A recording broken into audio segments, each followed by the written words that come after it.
Nelson anak, magsaboy ka na ng asin sa labas at pagkatapos ay magsarado ka na ng pinto at bintana.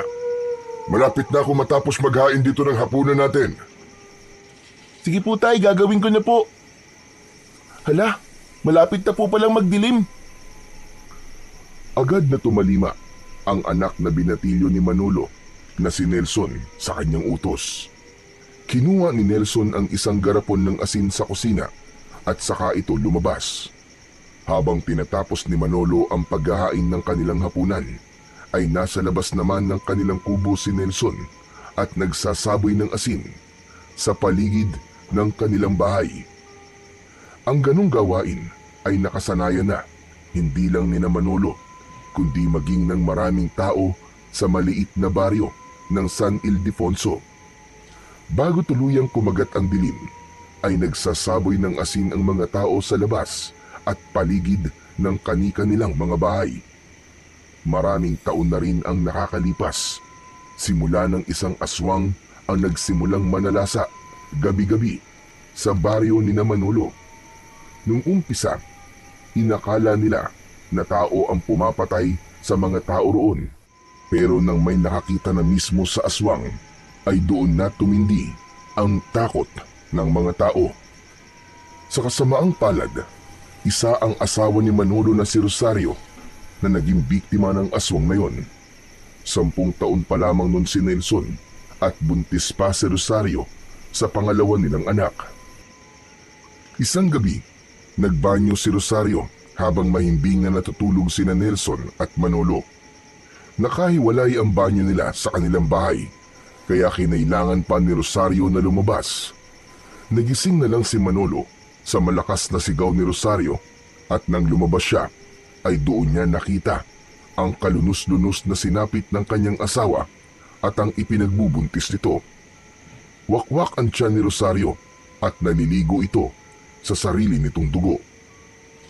Hindi nagtagal ay pumasok na si Nelson sa kanilang kubo. Sa pagkakataon na yon ay tapos nang maghain si Manolo.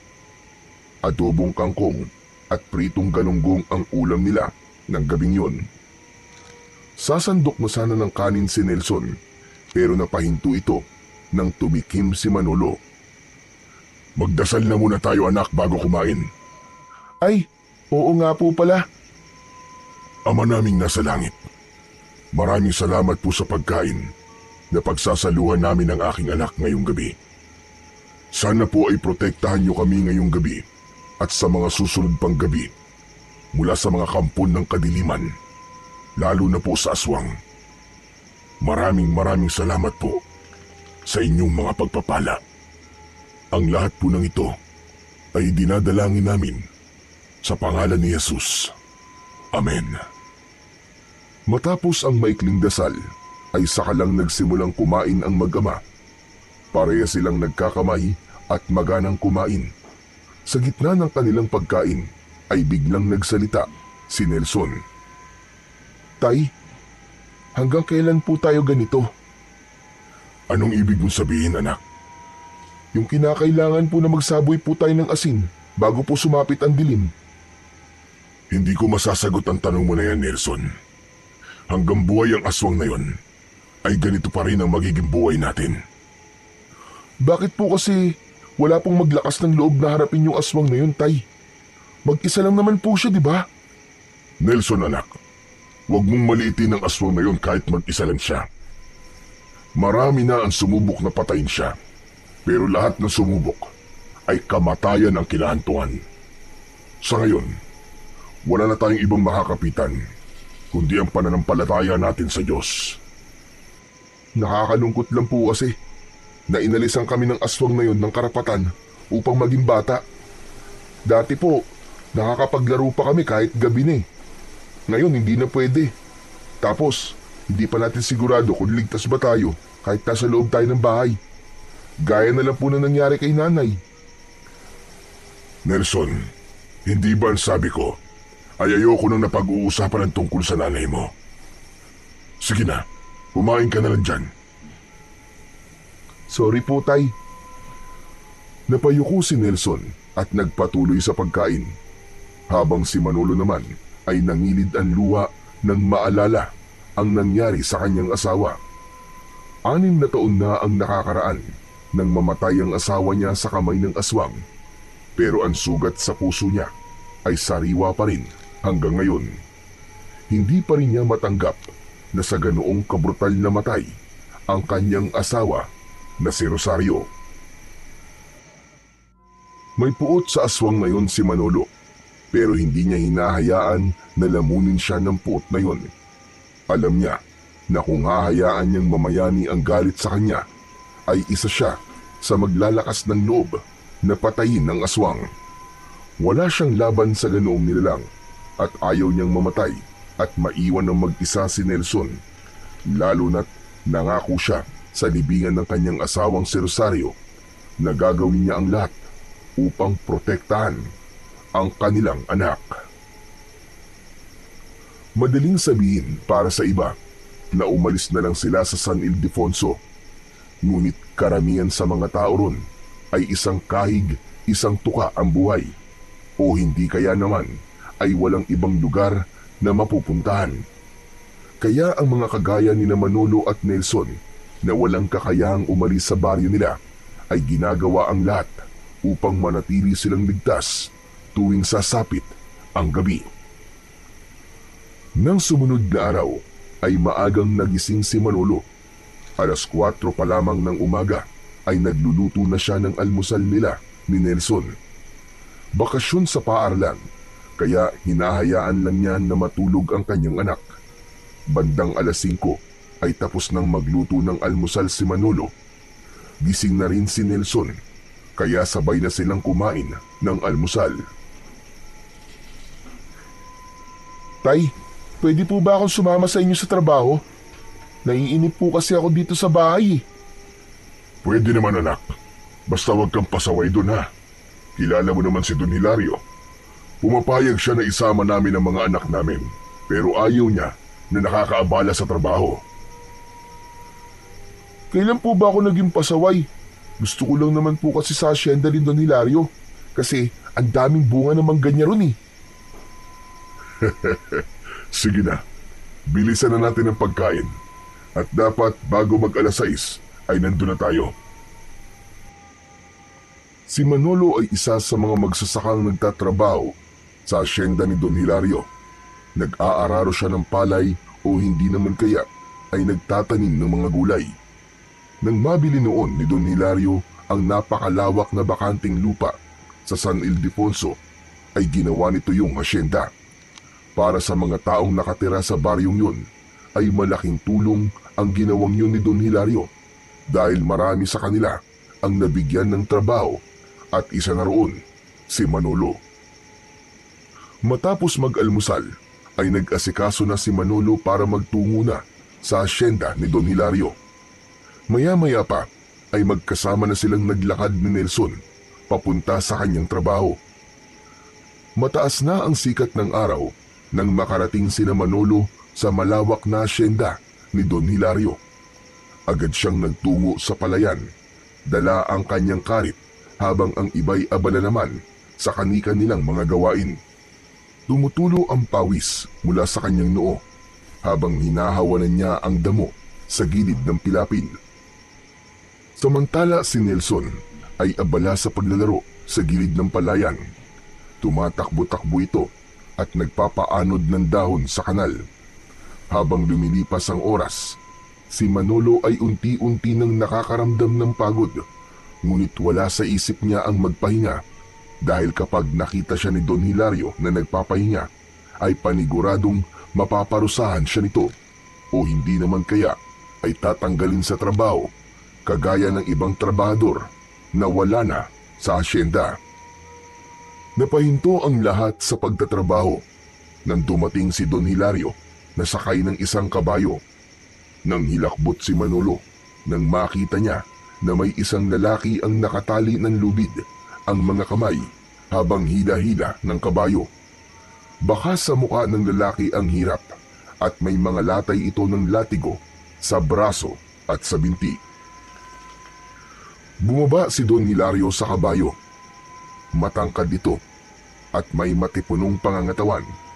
Hawak nito ang isang latigo na ilang beses nang nakita ni Manolo na ginamit ni Don Hilario para parusahan ang mga trabador na lumalabag sa batas nito sa loob ng hasyenda. Tumayo si Don Hilario sa gilid ng palayan at isa-isang tinignan ang mga magsasaka. Makinig kayong lahat sa akin. Ang lalaking nakikita nyo, dahilan ng aking kabayo, ay nagnakaw ng isang sako ng mangga sa aking imbakan ng mga prutas. Alam nyo na isa sa mga pinakaayaw ko ay ang mga magnanakaw. Tignan nyo ang mangyayari kapag sinubukan yung pagdakawan ako. Matutulad kayo sa lalaki ito. Natatakot na lumapit si Nelson kay Manolo. Yumakap ito sa bewang niya. Muling sumakay si Don Hilario sa kabayo at pinatakbo nito yun ng mabilis.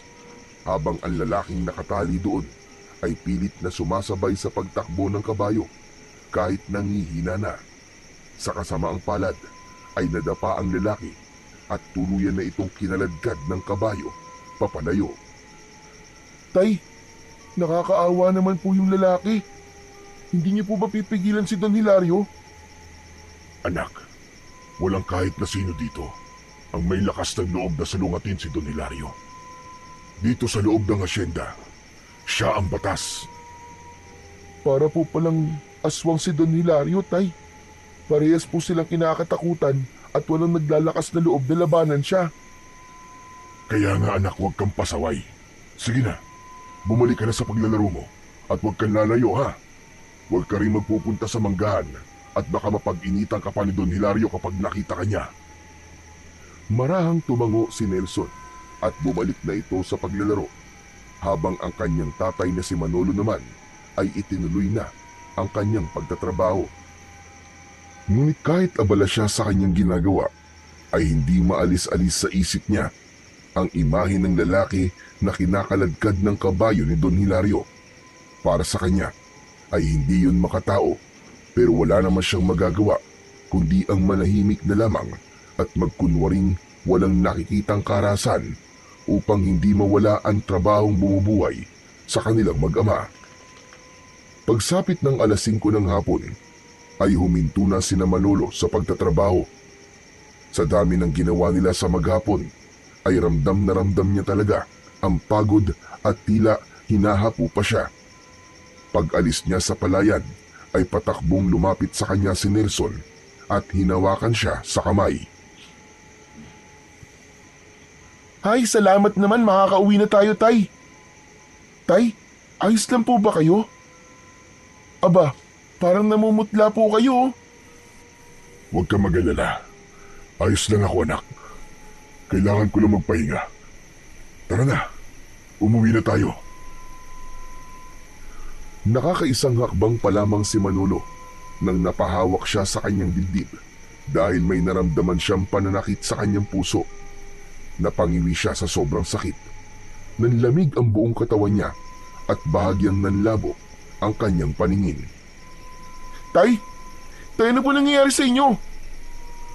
Hindi na nagawang makasagot pa ni Manolo dahil napaluhod na siya sa lupa hanggang sa tuluyan ng nagdilim ang kanyang paningin at wala na siyang naalala pa sa mga sumunod na nangyari. Mabigat ang pakiramdam ni Manolo nang unti-unti siyang magkamalay. Parang may nakadagan sa kanyang dibdib at mahapdi ang bawat paghinga niya. Nang dumilat ang kanyang mga mata ay nakita niya ang puting kisame ng ospital at ang malamlam na ilaw sa sulok ng silid. Sa gilid ng kama ay naroon naman si Nelson na umiiyak habang mahigpit na hawak ang isa niyang kamay. Nelson anak, bakit tayo nasa ospital? Nawalan po kasi kayo ng malay kanina, tay. Buti na nga lang po, tinulungan po tayo ng ibang magsasaka na madala po kayo rito. Sandali lang po, tay, tatawagin ko po ang doktor. Mabilis na tumayo si Nelson at nagmamadaling tumakbo palabas ng kwarto. Ilang sandali pa ay bumalik na ito kasama ang isang doktor na may dalang chart at may seryosong ekspresyon sa mukha nito. Sir, mabuti naman po't nagising na kayo. Nawalan po kayo ng malay habang nagtatrabaho. Ayon po sa mga nakakita, bigla na lang po kayo napaluhod at tumawak po sa dibdib. Dinala po kayo rito agad para maagapan. Naramdaman ni Manolo ang panlalamig ng kanyang mga palad. Parang lalo siyang nahirapang huminga habang pinakikinggan ang doktor. At base naman po sa mga resulta ng ECG at blood tests, may coronary artery disease po kayo.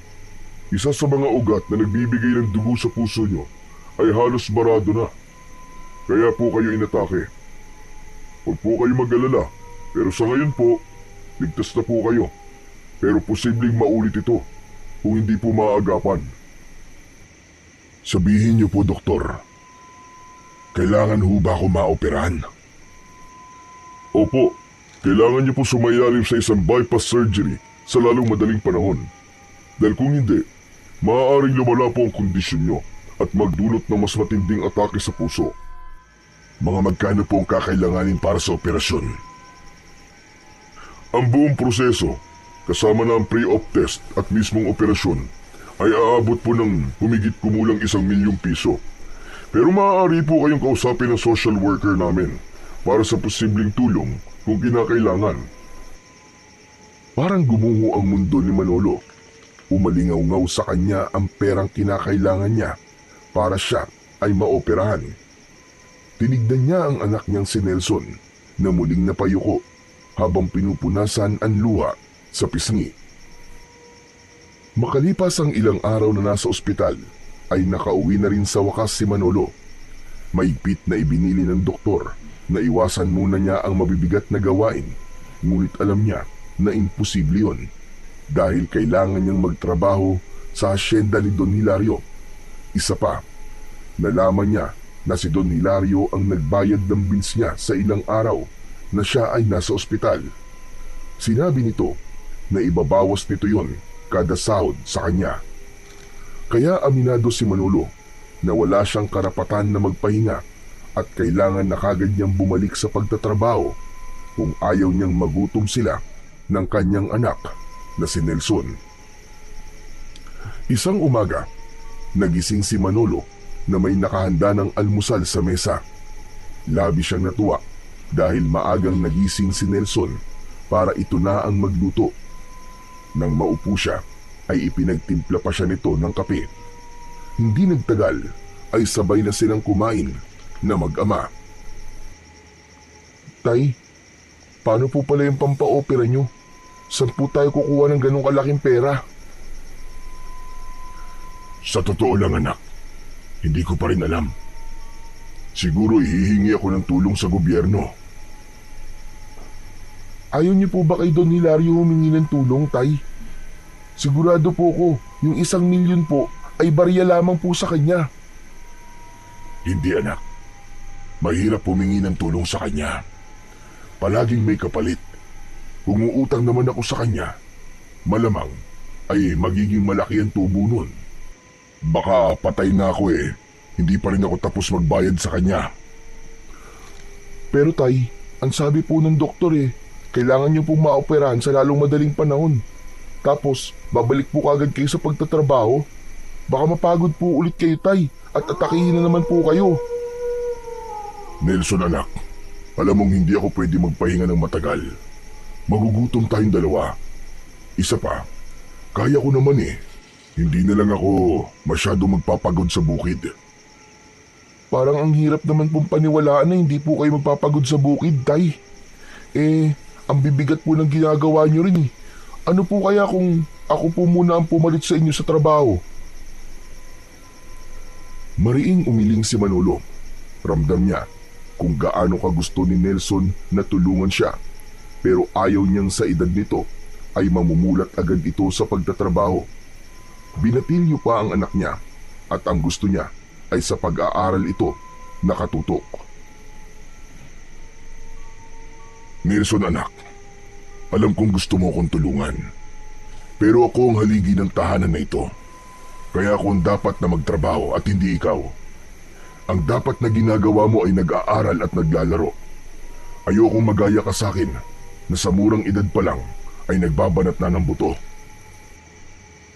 Hindi na tumutol pa si Nelson pero bakas sa mukha nito ang lungkot nang dahil sa sitwasyon nilang mag-ama. Ipinagpatuloy na nila ang kanilang pagkain at pagkatapos ay dumiretso na sa hasyenda ni Don Hilario para magtrabaho. Kahit kakalabas pa lang ng ospital ay masigasig na nagtrabaho si Manolo, lalo na't naroon si Don Hilario na pinapanood ang bawat galaw ng lahat ng magsasaka. Alam ni Manolo na walang pakialam ang kanilang amo kahit galing siya sa ospital, at kapag nakita siya nitong nagpapahinga ay siguradong matitikman niya ang hagupit ng latigo nito. Matapos ang maghapon na trabaho ay umuwi na si Manolo sa kanilang kubo. Naabutan niya si Nelson na abala sa pagluluto sa kusina. Nakangiti niyang nilapitan ang kanyang anak at tinapik sa likod. "Ang bango naman ang niluluto mo, anak. Ano ba yan?" "Ah, sinigang na hipon po, tay. Napadaan po kasi si Aling Sonia kanina tapos nakita ko po na may nilalako siyang hipon eh. Eh yun, pinaubos na lang po niya kaya nabili ko po sa mababang presyo." "Mabuti na lang talaga at namana mo sa nanay mo ang husay sa pagluluto. O paano, ikaw na munang bahala dyan ha, at maglilinis lang ako ng katawan ko." "Ay tay, sandali lang po. May sasabihin po ako sa inyo." "Ano yun?" "Narinig niyo na po ba yung kumakalat na balita dito sa baryo natin? Yung bagong biktima po ng aswang kagabi?" Sandaling natigilan si Manolo. Simula nang matuto ng mag-ingat ang mga tao sa kanilang baryo, ay wala nang nabiktima pa ang aswang. Kaya ang sinabing yun ni Nelson ay talagang gumulat sa kanya. "Ano? Sino daw ang nabiktima ng aswang?" "Yung anak po ni Mang Ruel, tay. Yung buntis po. Pinasok daw po sa bahay. Grabe nga daw po, tay, kasi winakwak po ng aswang yung tiyan ng anak ni Mang Ruel para kunin po yung sanggol." "Hindi ba sila nagsaboy ng asin sa paligid ng bahay nila?" "Nagsaboy naman daw po, tay, pero hindi po nila maintindihan kung bakit nagawa silang pasukin ng aswang. Naisip ko lang po na baka wala talagang epekto ang asin sa aswang na nandito sa baryo natin. Natatakot po ako na baka isang gabi po ay ang bahay naman po natin ang pasukin nun." "Anak, huwag ka mag-alala. Kung sakali na pumasok siya rito, ay lalabanan ko siya. Hindi ako papayag na saktan kanya. Sige na, magluto ka na dyan at huwag mo na yung isipin. Dodoblihin natin ang proteksyon natin para hindi makapasok dito ang aswang na yon." Tinapik ni Manolo si Nelson sa balikat bago siya lumabas ng bahay upang magtungo sa banyo. Habang umiigib siya ng tubig sa kanilang balon na nasa likod ng bahay, ay hindi niya naiwasang isipin ang sinabi ng kanyang anak. Labis siyang nabahala dahil mukhang hindi na sapat na magsaboy lang sila ng asin sa paligid ng kanilang bahay. Kailangan ay makaisip siya ng ibang paraan upang protektahan ang kanilang tahanan laban sa aswang. Isinantabi muna ni Manolo ang takot na kanyang nararamdaman. Alam niya na hindi yun ang oras para matakot siya dahil sa huli ay sila rin ng anak niya ang magtatalo kung magpapalamon siya sa takot. Matapos na mapuno ng tubig mula sa balon ang timba, ay binuhat na yun ni Manolo papunta sa banyo upang maglinis ng kanyang katawan. Matindi ang sikat ng araw ng tanghali na yon habang abala si Manolo sa pagtatanim ng palay. Masakit na ang ulo at likod niya pero hindi siya nagtangkang magpahinga dahil nakamasid sa kanila si Don Hilario. Hanggang sa isang iglap ay napahinto siya nang makaramdam siya ng matinding paninikip ng dibdib. Napaluhod siya sa putikan at nabitiwan niya ang hawak na pananim. Napansin ng ilang kasamahan ni Manolo ang nangyari at agad siyang nilapitan ng mga yon. Nagkagulo sa gitna ng palayan at may tumawag ng saklolo. Ang ilan sa kanila ay binuhat na siya at isinakay sa isang tricycle. Habang umaandar ang tricycle ay nagdidilim na ang paligid ni Manolo hanggang sa tuluyan na siyang nawalan ng ulirat. Mabigat ang bawat paghinga ni Manolo nang magmulat siya ng mata. Naramdaman niya ang kamay na mahigpit na nakahawak sa isa niyang kamay at nang lumingon siya sa kaliwa ay nakita niya ang umiiyak na si Nelson. Nasa tabi nito ang isang lalaking doktor na may hawak na clipboard. Dok, ano pong nangyari sa akin? Inatake na naman po kayo sa puso. Mas malala po ang atake na ito kumpara po sa una. Hindi na po pwedeng ipagpaliban ng operasyon. Kung muli po kayong aatakihin, ay baka yun na po ang huli. Sinasabi ko po sa inyo ang posibleng mangyari at hindi po ako nananakot. Pero Dok, wala pa po kaming pera para sa operasyon. Naiintindihan ko po, pero meron naman po mga ahensya ng gobyerno na pwede niyong lapitan para sa tulong pinansyal. May ilan ding NGO na maaari kayong makipag-ugnayan, pero hindi po kami makapagbibigay ng kasiguraduhan kung kakayanin nilang sagutin ang buong halaga ng operasyon. Saglit na katahimikan ang bumalot sa silid.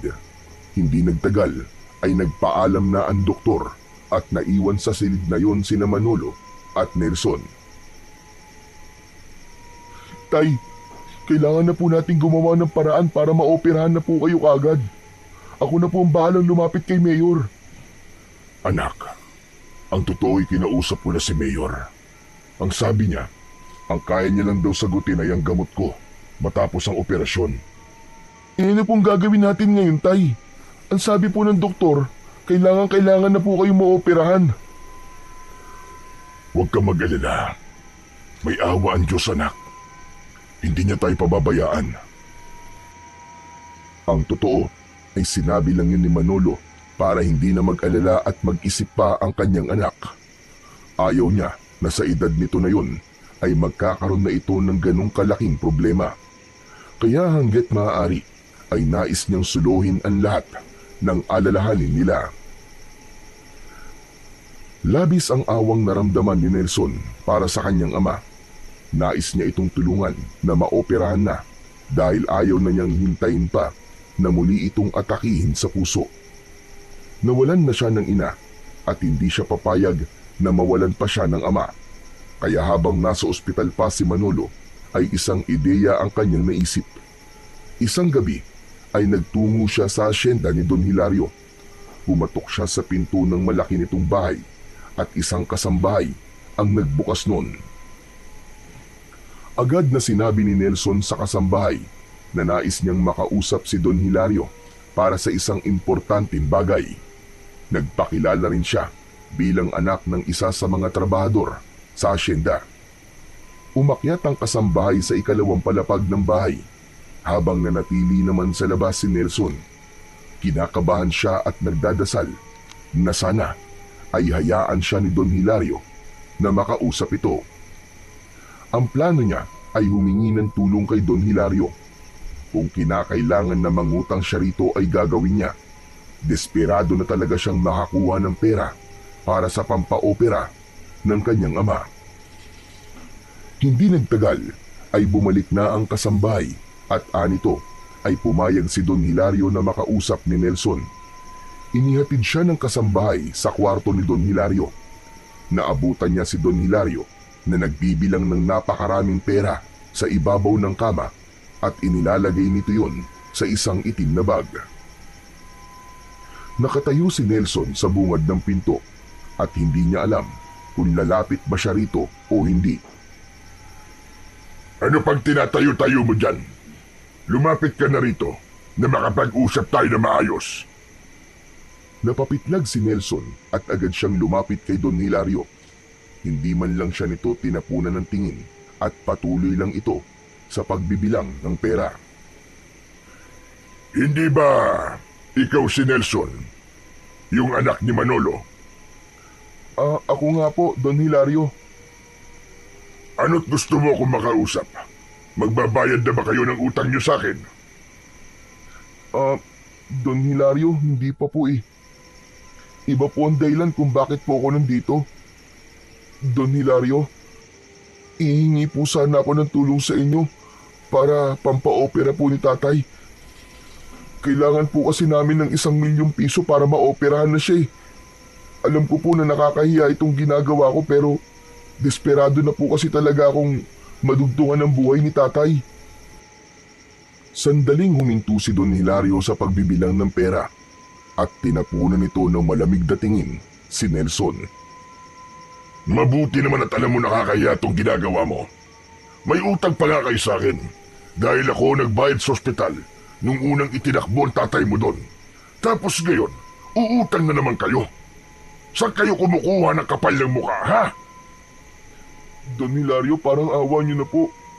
Ang sabi po kasi ng doktor kailangan na po talagang maoperahan si tatay sa puso Wala akong pakialam.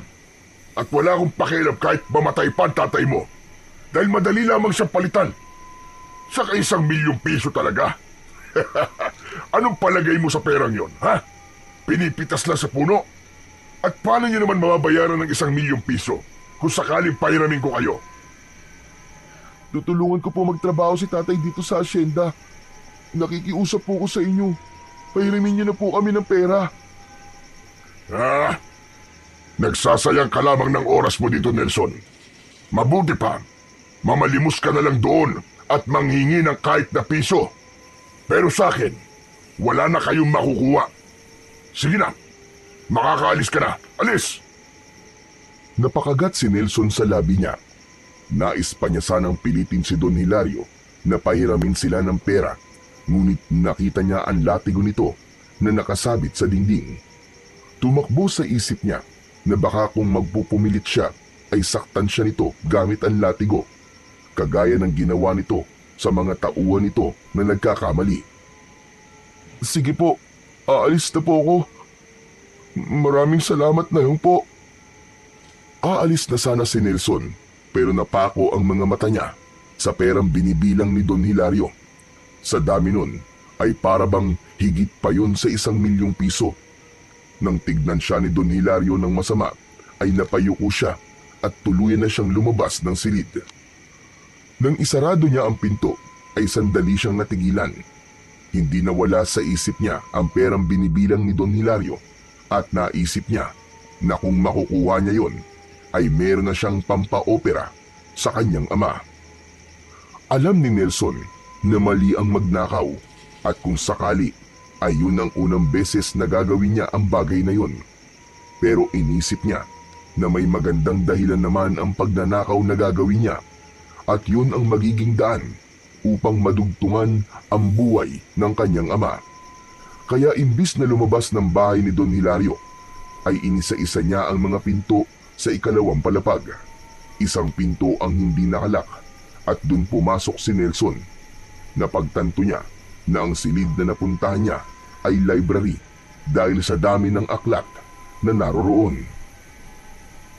Nagtago si Nelson sa ilalim ng isang lamesa at doon niya naisipan na magpalipas ng oras. Hindi na alam ni Nelson kung gaano na siya katagal na nakatago sa ilalim ng lamesa. Mula sa salaming bintana ay nakita niyang madilim na ang labas. Sumilip siya at nakita niya na 11:11 na pala ng gabi. Siguro naman ay tulog na si Don Hilario ng ganitong oras. Isang malalim na paghinga ang pinakawalan ni Nelson. Pilit niyang nilakasan ng kanyang loob at ang tanging inisip niya, gagawin niya yon para sa kanyang ama. Sa paglabas niya sa library ay sumalubong sa kanya ang kadiliman at katahimikan ng buong bahay. Maingat na naglakad si Nelson papunta sa harapan ng pinto ng silid ni Don Hilario. Nanginginig ang mga kamay na hinawakan niya ang doorknob at pinihit yun. Labis siyang nagpasalamat nang hindi yun nakakandado. Itinulak niya ang pinto at sumilip siya sa loob ng kwarto. Napangiti siya dahil wala si Don Hilario sa silid nito. Tuluyan nang pumasok si Nelson sa kwartong yon. Mabilis niyang hinanap ang bag kung saan nakalagay ang pera ni Don Hilario. Binuksan niya ang aparador, mga drawer at tinignan niya ang ilalim ng kama pero hindi niya nakita ang bag. Luminga siya sa paligid at nakita niya ang malaking picture frame na nakasabit sa dingding kung saan nakalagay doon ang litrato ni Don Hilario. Tumayo siya sa harapan ng picture frame at tinitigan niya ang picture ni Don Hilario na tila nakatingin sa kanya. Hindi alam ni Nelson pero tila hinihila siya ng litratong yun. Kumuha siya ng upuan at tumungtong siya roon para maabot niya ang picture frame. Nang alisin niya ang picture frame ay nakita niya sa likod nun ang isang butas kung saan nakalagay ang bag na hinahanap niya. Sabi ko na nga ba't nandito ka lang eh? Ang galing ko talaga! Walang pagdadalawang isip na kinuha ni Nelson ang bag. Bumaba siya sa upuan at ipinatong doon ang bag. Binuksan niya ang bag at napasingap siya nang makita ang napakaraming pera na nakalagay doon. Mabilis na isinarado ni Nelson ang bag at isinukbit niya yon sa kanyang balikat. Ngunit pagharap niya ay nagulat siya nang makita si Don Hilario na nakatayo sa nakabukas na pinto.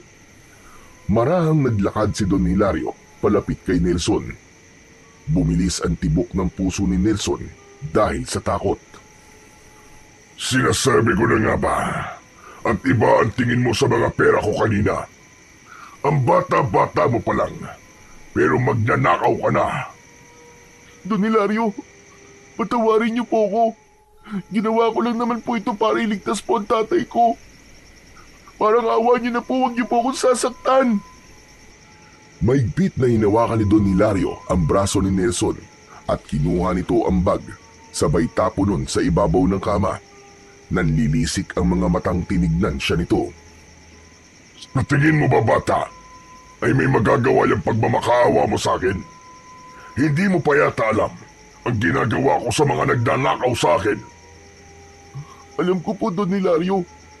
Pinapahila niyo po sa kabayo. Hindi lang yun ang gagawin ko sa'yo. Halika, sumama ka sa akin. Marahas na inila ni Don Hilario si Nelson palabas ng kwarto. Sa takot niya ay hindi niya na napigilan ang mapaiyak. Patuloy siya sa pagmamakaawa pero tila bingi si Don Hilario sa lahat ng pakiusap niya. Wala siyang ideya kung saan siya dadalhin ni Don Hilario at kung ano ang gagawin nito sa kanya. Pero sigurado siya na sa sandaling yun ay nasa panganib siya. Makalipas ang ilang araw ay pinayagan na si Manolo na lumabas ng ospital. Nalaman niya na muling binayaran ni Don Hilario ang hospital bills niya, kaya alam niya na mas lumalaki na ang utang niya rito. Inasahan ni Manolo na pag-uwi niya sa bahay ay makikita niya ang anak na si Nelson. Ngunit nilukob siya ng pagtataka nang wala roon ang kanyang anak. Tinanong niya ang kapitbahay nila kung alam ba nito kung nasaan si Nelson, pero ayon dito ay 2 araw na raw na hindi nakikita si Nelson sa kanilang bahay. Ang alam pa nito ay nasa ospital lang ang bata. Labis na nag-alala si Manolo sa kanyang anak. Hindi nito ugali ang hindi nagpapaalam sa kanya kung saan ito pupunta o kung meron itong gagawin. Isa pa, masyadong matagal ang 2 araw na hindi ito umuwi sa bahay nila. Puno ng pag-aalalang bumalik si Manolo sa bahay nila. Naupo siya sa mahabang upuan sa labas ng kubo at doon siya nag-isip kung saan maaaring nagpunta ang kanyang anak. Nasaan ka na bang bata ka? Bakit hindi ka nagsabi sa akin kung saan ka nagpunta? Sa gitna ng pag-iisip ni Manolo ay isang itim na kotse ang huminto sa harapan ng bahay niya. Mula sa kotse na yon ay bumaba si Don Hilario na may madilim na muka. Napatayo si Manolo at hinintay niyang makalapit si Don Hilario sa kanya. Don Hilario, magandang umaga po. Ano pong sadya niyo rito? Tumawag sa akin ng ospital kung saan ka dinala. Ang sabi, nakalabas ka na raw. Kaya agad kitang pinuntahan rito. Don Hilario, may problema po ba? Tungkol po ba ito sa utang ko sa inyo? Salamat po pala ulit sa pagtulong niyo sa akin. Kung hindi po dahil sa inyo, ay hindi po ako makakalabas sa ospital. Wala sa mga nabanggit mo ang dahilan kung bakit ako nandito.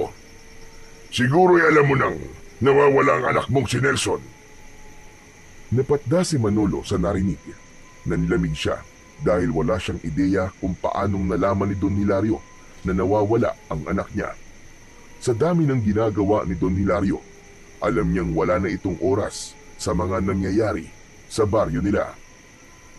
Opo, Don Hilario, tama po kayo. Nawawala nga po siya. Ang sabi po ng kapitbahay namin ay 2 araw na raw pong hindi umuwi ang anak ko dito sa bahay. Paano kung sabihin ko sa'yo na alam ko kung nasaan ang anak mo? Ano po? Sumama ka sa akin at dadaling kita sa kanya. Nais pa sanang magtanong ni Manolo pero tumalikod na si Don Hilario at naglakad pabalik sa kotse nito. Nagtataka man ay sumunod na lang siya sa kanyang amo at sumakay siya sa backseat ng kotse. Habang umaandar ang sasakyan, naisip ni Manolo na magtanong kay Don Hilario pero sinabi nito na kung gusto niyang makita si Nelson ay manahimik na muna siya. Walang nagawa si Manolo kundi ang itikom ang bibig sa buong biyahe habang walang tigil sa pagtibok ng malakas ang kanyang puso. Inihinto ni Don Hilario ang kotse sa tapat ng napakalaki nitong bahay. Nang bumaba ito ay agad na sumunod si Manolo hanggang sa makapasok na sila sa loob. Pagdating sa loob ay patuloy pa rin sa pagsunod si Manolo sa kanyang amo hanggang sa hindi niya na napigilan ang sarili na magtanong. Don Hilario, akala ko po ba'y pupunta tayo kung nasaan si Nelson? Bakit nandito po tayo sa bahay niyo? Kaya nga, pupuntahan natin ang anak mo. Ibig sabihin, nandito po siya. Mahina ba ang utak mo? At hindi mo naiintindihan ang mga sinasabi ko kanina pa? Sumunod ka sa akin para makita mo siya. Isang pinto na nasa ilalim ng hagdan ang binuksan ni Don Hilario. May hagdan doon pababa, kaya nahinuha ni Manolo na papunta sila sa basement. Habang bumababa sa hagdan, ay palakas ng palakas ang kabog ng puso niya. Nang nasa baba na sila, ay binuksan ni Don Hilario ang ilaw at nanlaki ang mga mata ni Manolo nang makita niya si Nelson na nakaupo sa isang sulok habang yakap ang mga tuhod. Pagkakita sa kanya ni Nelson ay agad itong tumayo at mahigpit siyang niyakap. Tay! Tay, ayoko na po dito! Gusto ko na po umuwi! May pagtatakang napatingin si Manolo kay Don Hilario. Bago pa siya nakapagtanong ay inunahan na siya nitong magsalita. Pinagtangkaan akong nakawan ng pera ng anak mo. Nagpunta siya rito para humiram ng pera. Kasi uoperahan ka raw. Nang magpaalam siya, ay hindi pala siya umalis ng bahay ko. Naghintay siyang makatulog kaming lahat bago siya pumasok sa kwarto ko. Nahuli ko siyang hawak ang bag ko na naglalaman ng pera. Nelson, anak, totoo ba yun? Sorry po, tay. Sorry po. Nagawa ko lang naman po yun kasi gusto ko na po talaga kayo maoperahan eh. Sorry na po talaga. Kaya dinala ko siya rito sa basement at ikinulong. Huwag ka mag-alala, Manolo. Hindi ko sinaktan ang anak mo. Ang totoo nga niyan eh, pinapakain ko pa siya. Magpasalamat ka na lang at hindi yan nakatikim ng latigo ko. Patawarin niyo na po ang anak ko, Don Hilario. Hindi po talaga siya magnanakaw. Nagawa lang niya po yun para sa akin. Siguro naman po eh, sapat na ang ilang araw na ikinulong niyo siya rito bilang parusa niyo sa kanya. Isasama ko na po siya sa pag-uwi ko. Sandali lang, sandali lang. Hindi pa tayo tapos. Alam mo bang sa ginawa ng anak mo, ay pwede ko siyang ipakulong. Ikaw rin, pwede ka rin makulong, Manolo. Dahil hindi mo binabantayan ang anak mo. Pakiusap po, Don Hilario. Huwag niyo po kaming ipakulong. Parang awa niyo na po. Baka isipin niyo ay ubod ako ng sama. Bibigyan ko kayo ng opsyon. Pwede ko kayong kasuhan para parehas kayong makulong o gagawin niyong ipag-uutos ko sa inyong dalawa. Napigilan si Manolo at sandali silang nagkatinginan ni Nelson. Hindi pa man sinasabi ni Don Hilario ang ipapagawa nito, ay kinabahan na kagad siya. Ano po bang ipapagawa niyo sa amin, Don Hilario? Isang nakakatakot na ngisi ang pinakawalan ni Don Hilario bago nito ipaliwanag sa kanila kung ano ang kailangan nilang gawin upang hindi ito magsampa ng kaso. May gusto kong ipahukay sa inyo sa gubat na nasa likod ng aking asyenda. Isang kahon na nakabaon sa tabi ng isang puno ng balete na matatagpuan sa gitna ng gubat. Ang eksaktong lugar na huhukayin nyo ay sa tabi ng pinakamalaking ugat ng puno na yon. Napakalaki ng puno ng balete na yon, kaya alam kong mahahanap nyo yung kagad. Ano po bang meron sa kahon na yon? At bakit kami po ng anak ko ang kailangan maghukay? Dapat ko pa bang sagutin ang mga tanong mo, Manolo? O gusto mong tumawag na ako ng pulis ngayon? Hindi na po.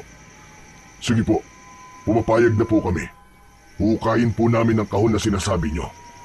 Basta, huwag niyo lang po kaming ipapakulong. Mabuti kung ganon. At ang gusto ko, hukayin nyo yun sa kabilugan ng buwan. Gabi nyo gawin. Dapat ay mahukay nyo yun sa isang gabi lamang. Nagkakaintindihan ba tayo? Dahil sa takot ni Manolo na makulong sila ni Nelson, ay pumayag na siya sa lahat ng sinabi ni Don Hilario. Hindi man siya sigurado sa kung gaano kalalim ang kailangan nilang hukayin, ay hindi niya na yon inisip dahil ang tanging gusto niya lamang ay ang makauwi na sila ng kanyang anak sa kanilang bahay. Matapos ang masinsinang pag-uusap, ay hinayaan na ni Don Hilario na makauwi sina Manolo at Nelson. Tahimik na naglakad ang mag-ama at nang makarating sila sa kanilang bahay ay nanghihinang napaupo si Manolo habang si Nelson naman ay nakatayo sa tabi ng pinto at nakayuko. Nelson, anak, alam ko nagawa mo yun dahil sa kondisyon ko. Pero hindi ba sinabi ko na sa ito dati na kahit naghihirap tayo ay hindi tayo magnanakaw? Alam ko naman po yun, tay. Pero nang lumapit po kasi ako kay Don Hilario para humiram po ng pera, ay ayaw niyo po akong bigyan. Kahit nakita ko naman po na ang dami-dami niyang perang binibilang. Sorry po talaga, tay. Hindi ko na po yun uulitin.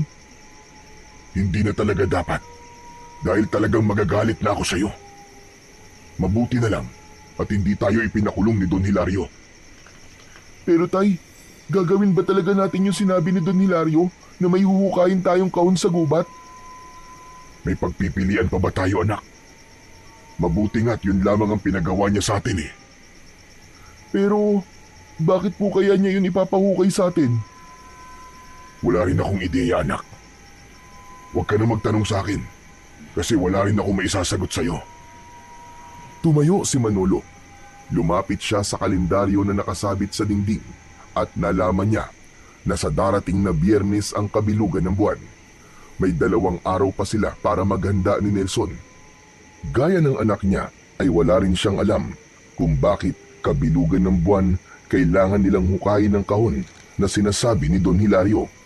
Pero wala na siyang pakialam sa sagot dahil ang gusto lang niya ay magawa nila ni Nelson ang ipinapagawa nito para hindi na sila makulong.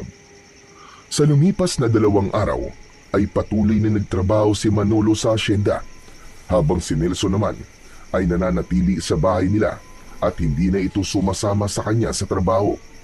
Natakot na kasi si Nelson na bumalik sa asyenda matapos itong ikulong ni Don Hilario sa basement. Hanggang sa dumating na nga ang gabi kung saan bilog na bilog ang buwan. Matapos ang hapunan ay naghanda na sina Manolo at Nelson. Nagdala sila ng pala at piko na siyang gagamitin nila sa paghukay. Isinabit din ni Manolo ang itak niya sa kanyang bewang upang kung sakaling makasalubong nila ang gumagalang aswang ay meron silang magagamit na sandata. Habang naglalakad sa loob ng kagubatan ay panay ang linga ni Nelson sa paligid. Nakakapit ang isa nitong kamay sa braso ni Manolo habang ang isa naman ay tangan ang lampara. Tay, nakakatakot naman po dito. Paano kung biglang magpakita po sa atin yung aswang at atakihin po tayo? Kaya nga dinala ko tong itak ko, anak. Saka sa tingin ko ay wala dito sa gubat ang aswang na yun. Hindi naman niya siguro iisipin na mayroong tao rito sa ganitong oras. Malamang, naroon yun sa baryo at naghahanap ng mabibiktima.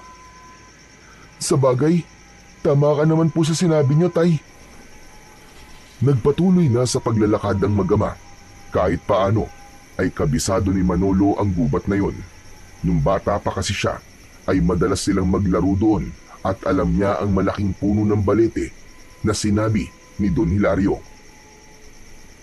Inabot ng halos kalahating oras ang paglalakad nila bago nila natagpuan ang puno ng balete. Maraming mga baging ang nakalaylay mula sa puno. Nakaramdam ng kilabot si Manolo pagkakita niya sa puno ng balete na parabang kanina pa sila nito hinihintay.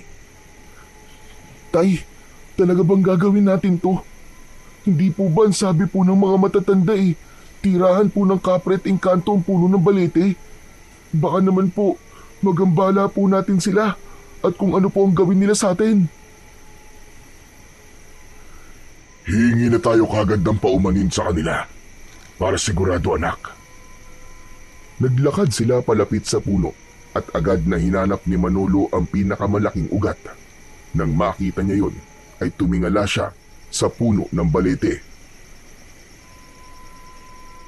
Mga kaibigan, para sa mga nilalang na nakatira sa punong ito, ngayon pa lamang ay humihingi na kami ng dispensa kung magagambala man namin kayo ng aking anak. May kailangan lang kaming kunin sa lugar na to, pero nangangako kami na hindi namin sisirain ang inyong tirahan. Matapos sabihin yun ni Manolo, ay isang malamig na hangin ang tila yumakap sa kanya na naging dahilan para magtaasan ang balahibo niya sa braso. Inisip niya na yun ay tugon mula sa mga nilalang na nakatira sa puno na yun. Hindi na nga nagsayang ng oras ang mag-ama at agad silang nagsimulang magukay.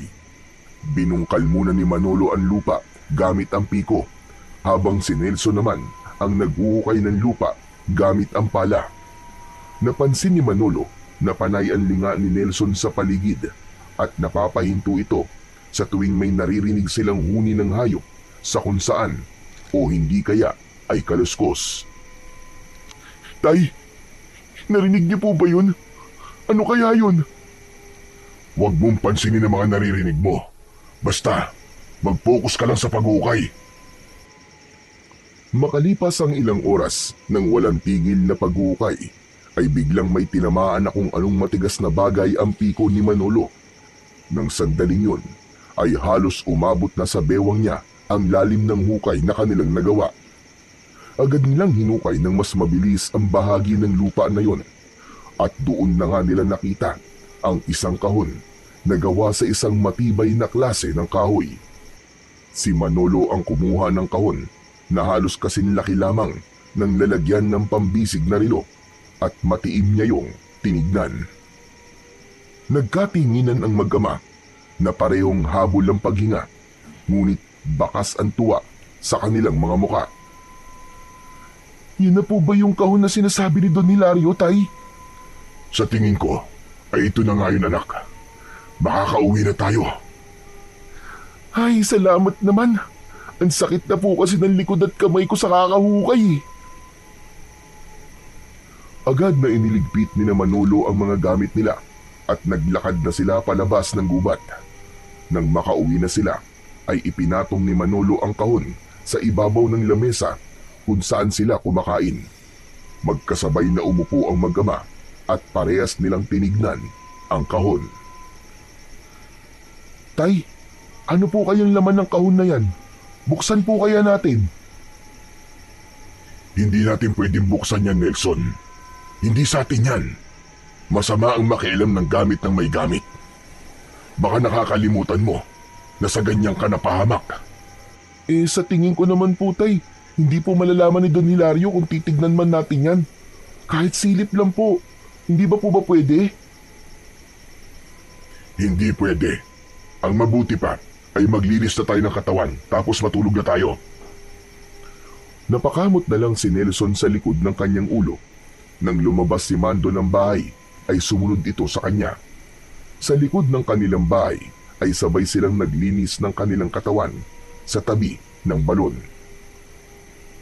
Dahil sa matinding pagod mula sa paghuhukay sa gubat, ay mabilis na nakatulog si Manolo. Sa tabi niya ay mahimbing na ring natutulog ang kanyang anak na si Nelson. Habang natutulog ay isang kakaibang panaginip ang dumalaw kay Manolo. Sa panaginip niya ay nasa harapan siya ng puno ng balete sa gubat. Mula sa likod ng puno ay lumabas ang isang lalaki na ubod ng puti ang kutis. Nakasuot ito ng gintong kasuotan at ang mata nito ay puro puti. Bahagyang nagliliwanag pa ang buong katawan nito. Walang takot na naramdaman si Manolo nang makita niya ang lalaki. Teka, sino ka? At bakit ganyan ang itsura mo? Ako ang engkanto na nagmamayari ng kahon na iyong hinukay, Manolo. Alam mo bang, tanging may mabubuting puso lamang ang nakakahukay sa kahon na iyon. Hindi ko alam. Teka, ano ba talaga ang laman ng kahon na yun? Ang laman ng kahon na iyon ay ang pinakamalakas na mutya na pagmamayari ko. Dahil masyado itong makapangyarihan, ay kinailangan ko itong itago sa ilalim ng lupa. Ngunit dahil ikaw ang nakahukay nito, ikaw na ang magiging tagapangalaga nito. Isang mutya? Hindi ba ginagamit yan na pampaswerte at panlaban sa mga malas? Iba ang mutyang yun. Kapag ikaw ay may tangan, ay magkakaroon ka ng pambihirang lakas na wala ang isang normal na tao. Alam ko ang dilubyong nangyayari sa inyong baryo, Manolo. Bakit hindi mo gamitin ang mutya mo para wakasan na ito? Dilubyo? Ang ibig mo bang sabihin yung pagsalakay ng aswang sa aming baryo? Hindi na nalaman pa ni Manolo ang sagot ng engkanto sa kanya dahil nagising na siya nang bigla siyang nasampal ng malakas ng natutulog na si Nelson. Napabalikwas siya ng bangon at nakita niya na tulog pa rin ang kanyang anak. Anak nang, ang likot mo talaga matulog, Nelson. Kahit tulog ka, nagagawa mo pa rin manakit. Natigilan si Manolo nang maalala niya ang kanyang panaginip. Nagtungo siya sa lamesa kung saan nakapatong ang kahon. Sinindihan niya ang lampara at sa kanya kinuha ang kahon habang titig na titig siya roon.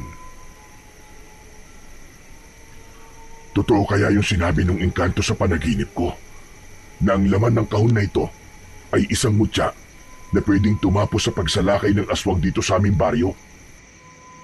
Habang nakatitig si Manolo sa kahon, ay tila may maliit na tinig sa loob ng ulo niya ang nagsasabing buksan niya yon. Sinunod niya ang mga tinig at marahan niyang binuksan ang kahon.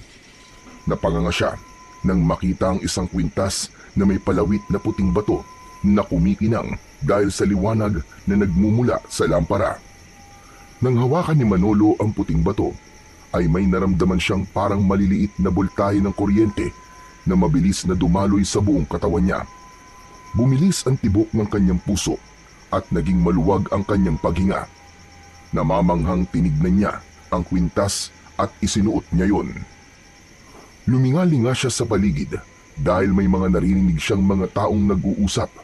Nakilala niya ang boses ng isa sa mga kapitbahay nila at doon niya napagtanto na naging malakas ang kanyang pandinig nang isuot niya ang kwintas. At nang hubarin niya yon, ay bumalik sa normal ang kanyang tenga. Hindi makapaniwalang tinignan muli ni Manolo ang kwintas. Napagtanto niya na ang puting bato na palawit nun ay ang mutyang tinutukoy ng engkanto sa kanyang panaginip. Pagsapit ng umaga, matapos mag-almusal, ay naghanda na si Manolo sa pagpunta sa asyenda ni Don Hilario. Palabas na siya ng bahay nang bigla siyang habulin ni Nelson habang hawak ang kahon. Tay! Tay, nakalimutan niyo po! Hindi po ba ibibigay niyo po ito kay Don Hilario? Hindi na muna, anak. Saka ko na yan ibibigay sa kanya. Ha? Bakit po? Basta, saka ko na sa iyo ipapaliwanag. Sa ngayon, ay dito na muna yan sa bahay natin. At kahit na anong mangyari, ay huwag mong bubuksan yan. Nagkakaintindihan ba tayo? Opo, pero tay, bakit nga po? Pag uwi ko, ay saka ko sasabihin sa'yo. Bahagyang ginulo ni Manolo ang buhok ng kanyang anak at bago siya tuluyang lumabas ng kanilang kubo, ay ngumiti siya rito. Nang malaman ni Manolo ang taglay na kapangyarihan ng mutya ng engkanto, ay naisip niyang gamitin yon para labanan ng aswang na ilang taon nang nagdadala ng takot sa kanilang baryo. Naisip niya rin na kung mapapatay niya ang aswang gamit ang mutya, ay maipaghihiganti na rin niya ang kanyang asawa at ang anak nila na hindi man lang nasilayan ng mundo nang dahil sa aswang ngayon. Nang makarating si Manolo sa asyenda, ay dumiretso siya sa malaking bahay ni Don Hilario. Pinapasok siya ng kasambahay at inihatid siya nito sa silid ni Don Hilario. Nang makapasok na siya sa kwarto ng kanyang amo, ay umalis na kagad ang kasambahay.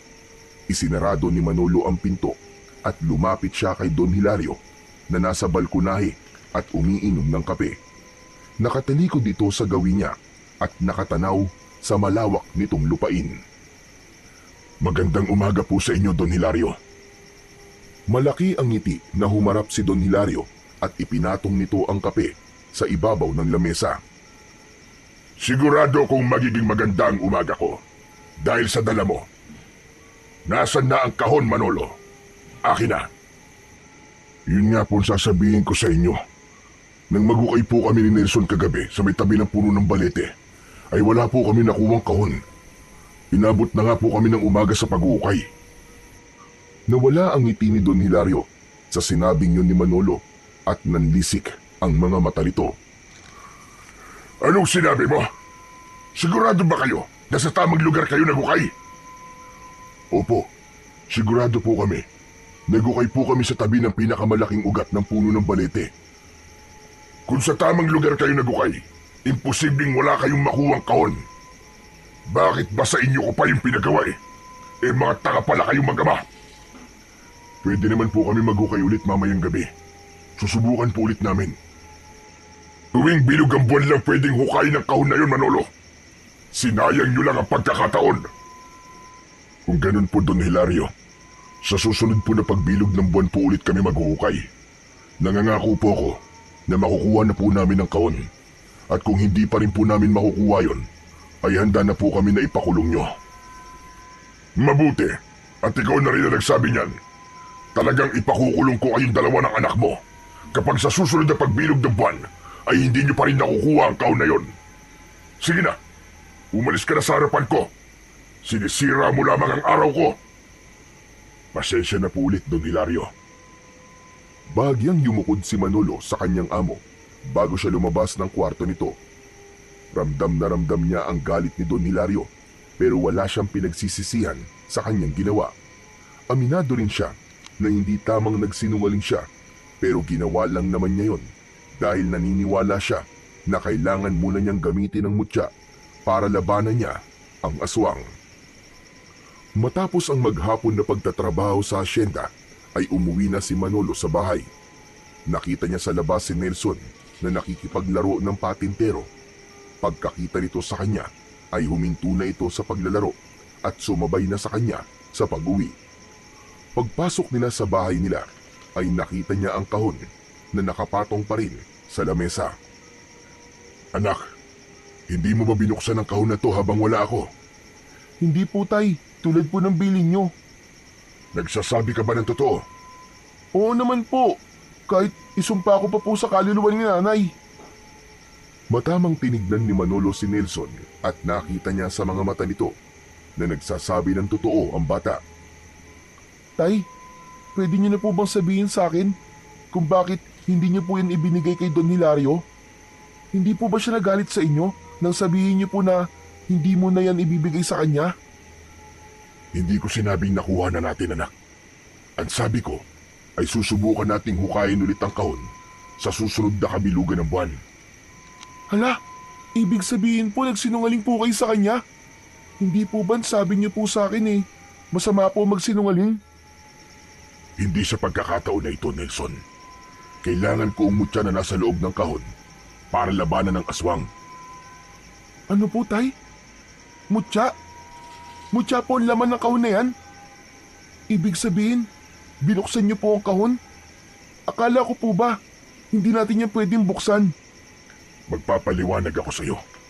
Makinig ka muna sa akin, Nelson. Sa pagkakataon na yon, ay maayos na ipinaliwanag ni Manolo kay Nelson ang lahat. Sinimulan niya sa napanaginipan niyang engkanto at ang mga sinabi nito sa kanya tungkol sa pinakamakapangyarihang mutya na laman ng kahon. Sinabi rin niya kay Nelson ang dahilan kung bakit hindi muna niya ibibigay kay Don Hilario ang kahon. Matapos ang mahabang paliwanag ni Manolo, ay hindi agad nakapagsalita si Nelson. Hindi makita ni Manolo kung nagulat ba ito o namangha sa mga sinabi niya. Kung ganun, Tay, talagang gagamitin niyo po ang mutya sa pakikipaglaban sa mga aswang? Oo, anak. Kailangan kong gawin yon para matigil na ang pagsalakay niya dito sa baryo natin. Isa pa, gusto ko ring ipaghiganti ang nanay mo at ang kapatid mo. Tay, sigurado na po ba kayo dyan sa gagawin niyo? Paano po kung mapahamak kayo? Paano kung hindi po totoo yung sinabi sa inyo ng engkanto sa panaginip niyo? Kailangan kong maniwala, Nelson. Isa pa, nang isuot ko ang mutya, ay may kakaibang lakas akong naramdaman. Parang napakaraming nagbago sa katawan ko. Kaya naniniwala ako sa kapangyarihan ng mutya na nasa loob ng kahon na yan. Muling natigilan si Nelson. Natulala ito na parang may iniisip itong napakalalim. Ayos ka lang ba, Nelson? Bakit bigla ka natahimik dyan? Naisip ko lang po kasi na hindi kaya gustong makuha ni Don Hilario ang kahon ay dahil alam niya na meron yung laman ng mutya. Kung ganun, alam niya po ang kapangyarihan ng mutya. Tama ka, anak. Mukhang gusto niyang siya ang maging tagapangalaga ng mutya ng engkanto. Ang nakapagtataka lang po, Tay, ay bakit hindi na lang siyang magukay ng mutya kaysa ipagawa pa yun sa atin. Yan nga ang hindi ko rin alam, anak. Pero sa ngayon, gagamitin ko muna ang mutya para labanan ng aswang. Nagkatinginan ang mag-ama at wala nang nagsalita sa kanilang dalawa. Nang sandaling yun ay mas lalong tumindi ang kagustuhan ni Manolo na patayin ng aswang. Naisip niya na panahon na para muling may sumubok na tapusin ng aswang na napakatagal ng dahilan ng takot ng mga tao sa kanilang baryo. Sa mga sumunod na araw, sa tuwing umuuwi si Manolo mula sa pagtatrabaho sa asyenda, ay dumidiretso siya sa likuran ng kanilang kubo. Doon niya isinusuot ang kwintas na may palawit na mutya. At sa oras na madama ng kanyang katawan ang pagdaloy ng lakas at kapangyarihan ng mutya, ay nagsisimula na siyang magsanay na makipaglaban gamit ang itak. Bawat galaw at pag-atake ni Manolo sa hangin ay nararamdaman niya ang paggabay ng mutya sa kanya. Kahit wala siyang kasanayan sa pakikipaglaban, ay para siyang isang mandirigma na ilang taon nang nakikipaglaban. At nang dahil doon, ay mas lalong lumaki ang kumpiyansa niyang mananalo siya sa oras na makipaglaban na siya sa aswang. Isang gabi, habang mahimbing na natutulog si Nelson, ay gising na gising pa rin si Manolo. Nakatingin siya sa kawalan habang iniisip ang maaaring mangyari kung sakali na magkaharap sila ng aswang. Para sa kanya ay handa na niyang labanan ang aswang na yun. Naputol ang pag-iisip ni Manolo nang marinig niya ang kalunos-lunos na pagsigaw ng kanilang kapitbahay. Humihingi ang mga yon ng tulong. Bumilis ang tibok ng puso niya. Napatayo siya mula sa pagkakahiga at nagkaroon siya ng hinala na inaatake ng aswang ang kapitbahay nila. Nagising na rin si Nelson at may pag-aalangang tinignan ang tatay niya. Tay, may aswang po yata sa kapitbahay natin. Tama ka, anak. At oras na para gamitin kong mutya. Mula sa kahon na lalagyan nila ng damit ay inilabas ni Manolo ang kahon. Binuksan niya yon at kinuha ang mutya. Walang pagdadalawang isip na isinuot niya yon sa kanyang leeg. Kinuha niya ang kanyang matalas na itak sa kusina at lalabas na sana siya nang biglang hawakan ni Nelson ang kamay niya. Napahinto siya at tumingin sa kanyang anak. Tay, huwag ka pong mamamatay ha. Hindi ko po kayang mawala kayo. Huwag niyo po akong iiwan na gaya ni nanay. Hindi ako mamamatay, anak. Kung meron mang mamamatay ngayong gabi, yun ay ang aswang at hindi ako. Dito ka lang, anak. Huwag kang lalabas kahit na anong mangyari. Tumango si Nelson at binitiwan siya nito. Naramdaman niya ang tiwala ng anak niya sa kanya, kaya mas lalong lumakas ang kanyang loob. Paglabas ni Manolo ng bahay, ay naramdaman niya kagad ang pagbuhos ng kakaibang lakas sa kanyang katawan na parang apoy na gumagapang mula sa kanyang dibdib patungo sa bawat hibla ng kanyang laman. Dumaan siya sa likuran ng kanilang bahay at mabilis na tinakbo ang bahay ng kapitbahay nila na pinagmumulan ng mga sigaw. Pagdating niya roon ay giniba niya ang pinto gamit ang balikat. Sa loob, bumungad sa kanya ang isang karumal-dumal na tagpo. Isang aswang na babalahibo, may mahahabang kuko at pulang-pula ang mga mata, ang kasalukuyang nilalapa ang isang lalaki. Sa isang sulok, nanginginig ang asawa ng biktima, nayakap ang dalawang batang umiiyak. Hindi nag-aksaya ng oras si Manolo, sinugod niya ang aswang at buong lakas na hinila niya ito palayo sa lalaki. Hinila niya ito hanggang sa mailabas niya ito ng bahay. Malakas niya itong ibinalibag, pasadsad sa lupa. Mabilis na tumayo ang aswang at nanlilisik ang mga matang tinignan nito si Manolo. Nakita niya ang panlalaki ng mga mata ng aswang habang nakatuon ang mga mata nito sa mutyang nakasabit sa kanyang leeg. Nasa iyo ang mutya. Ibigay mo sa akin yan. Kunin mo kung makukuha mo. Walang inaksayang segundo si Manolo. Itinaas niya ang kanyang matalas na itak at umatake ng mabilis sa aswang. Pakiramdam niya ay may kung anong nakasanib sa kanya, kaya napakabilis ng kanyang mga galaw. Bawat pag-atake na ginawa ni Manolo ay matagumpay naman na naiwasan ng aswang. Ngunit sa isang mabilis na pag-atake niya ay nagawa niyang masugatan ng aswang sa dibdib gamit ang matalas niyang itak. Umatras ang aswang habang umaangil ito na parang isang mabangis na hayop. Umuusok ang balat ng aswang kung saan ito tinamaan ng talim ng itak. Mabilis na sumugod ang aswang at gumanti ito ng suntok, ngunit nasalag yun ni Manolo gamit ang kanyang bisig. Malakas niya tong tinulak, sabay tinaga. Muling tinamaan sa braso ang aswang nang ipangsalag nito yun. Umatras ang aswang habang nagngangalit ang mga panga nito at matalim ang mga matang nakatingin kay Manolo. Napalamang talagang Manolo dahil sa mutya na suot mo. Pero sa susunod natin pagkaharap, sisiguraduhin kong mapapatay na kita. Napamaang si Manolo dahil sa pagtataka kung bakit siya kilala ng aswang. Sa isang kisap mata ay tumakbo ang aswang palayo at agad na naglaho sa kanyang paningin. Habang humihingal si Manolo ay binalikan niya ang kanyang kapitbahay.